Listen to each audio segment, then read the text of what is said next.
On your first briefs. point, you mentioned, your friend on the other side mentioned the False Claims Act. That's not a concern?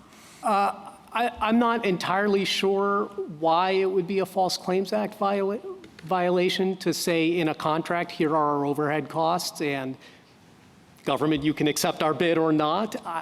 Okay. Well, I'm sure that'll be used in the future. Well, I'm just not sure what Mr. Dre is referring to be honest.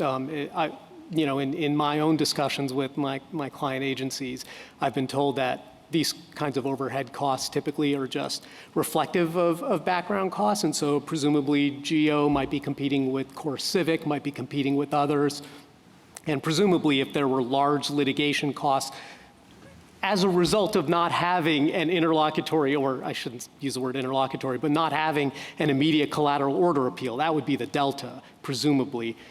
I guess that would just be priced into the contract. We don't see a hesitance on the part of either petitioner or Core Civic or other private contractors in bidding on contracts in circuits, including the Ninth, which is a pretty large circuit, that don't find this to be a collateral order subject to immediate appeal.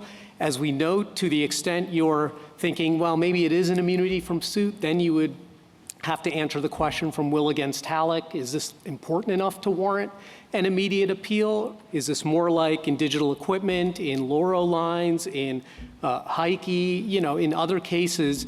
You would have to ask, is this right being under enforced, was the word Mohawk used? Are district courts getting it wrong a lot?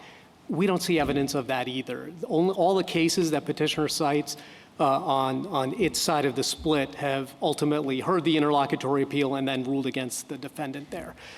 So we just don't see it empirically as a large problem.